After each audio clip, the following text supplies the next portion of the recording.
Hi guys! This is your Kuya Mon, your kadikitan for sharing God's words. So, syempre, this is my first video po for the 2024, sharing the words of the Lord. So, ito po. Assurance. So, lahat ng gusto natin may assurance sa buhay natin, sa plans natin, and sa pamilya natin, sa mga anak natin, or even in our life, no? Kailangan natin may assurance tayo na, maganda ang pagkakinatnan natin, maganda yung papututungan natin. But yet, okay yun. But ang problema, walang permanente sa mundong ito. Lahat ay lilipas. So, ano yung pinaghahandaan dapat natin? So, we need assurance is Jesus Christ. Panginoong Jesus, na namatay sa krus ng Kalbaryo para sa bawat isa natin. Bakit siya namatay? Because of our sins. O di man natin pwedeng sabihin na wala tayong kasalanan, di ba? Bakit po? Kasi no one is righteous, not one. Walang matuwid. At kahit anong gawin natin kabutihan, everything will fall short in the glory of God.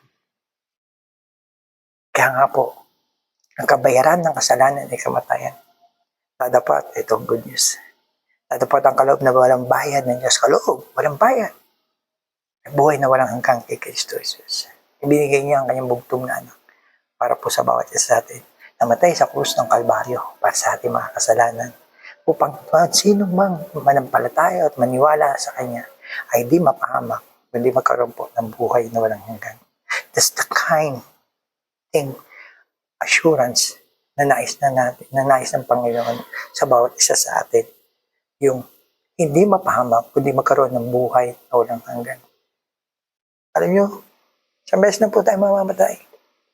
At pagkatapos nun ay paghuhukom. Kaya nga, mas maganda, di ba? Assurance na. Assurance na kung saan, hindi lang dito. Because God's words, promises, kahit nandito ka, you will fulfill. Sasagutin ka niya. As how much more pa, lalo na kung doon na. No? Kaya nga marami sa atin, takot mamatay. Why? Because they are afraid na hindi nila alam kung saan sila tutungo. Ayaw nilang iwanan ang mundong ito. Pero ito, mundong ito, everything will perish. Everything. Walang permanente sa mundong ito. Pero yung kaharian ng Diyos, na may kikha ng langit at lupa, yun yung eternal. Yun yung hindi mapeperish. Kaya ngayon naalok ko kayo, no? As a believer of Christ, I inviting you to accept Jesus in your life. Right po? Kasi from this very moment, pag tinanggap mo ang Panginoong Jesus o si Yesu Cristo sa buhay mo, aminin na ikaw'y may kasalanan, nagkasala, at aminin na wala kang magagawa sa sarili mo, kay kanyang patatawarin. At bibigyan kanya pa ng bagong buhay. Buhay na kasiya-siya at ganap. Yung mga bagay na ninakaw sa'yo ng kaaway, ibabalik na yun ng triple. And the assurance is, yun yung lagi ko sinasabi sa inyo kanina pa, yung buhay na walang hanggan. Huwag na po tayo magpatumpik pa mga kapatid. Accept Jesus Christ as your Lord and personal Savior. Kaya sa mundong ito, walang kasiguraduhan.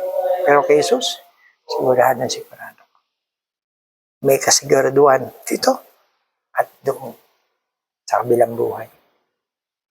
Nawa, na-encourage ko kayo or I pray na napukaw ng banal na Espiritu ang iyong mga puso sa mga nakakapakinig nito na it is not for us o yung sarili natin kaya natin iligtas. Panginoong Isus lang siya lang ang daan ng katotohanan at ang buhay. Walang makakaparoon sa Ama maliban lamang po sa Kanya. Walang ibang inilagay na pangalan sa silong ng langit na sukat ikaligtas ng bawat isa sa atin. Kanyang pangalan lamang po ng Panginoong Jesucristo. Kaya maraming salamat po for watching this video. And I pray for everyone who will repent right this very moment. Natanggapin niyo ang Panginoong si Jesus bilang Panginoon niyo tagapagligtas. Aminin na kayo nagkasala at pakalinisin kayo ng banal na dugo ng Panginoong Jesus. At tanggapin siya bilang Panginoon at tagapagligtas. Babaguhin niya ang iyong buhay sa patuloy na pagbabasa ng kanyang mga salita. Take this opportunity, mga kadikitan. Take this opportunity kasi malapit na po siya dumating. I want you to know that Jesus loves you and Jesus cares for you. Maraming salamat po for watching this video.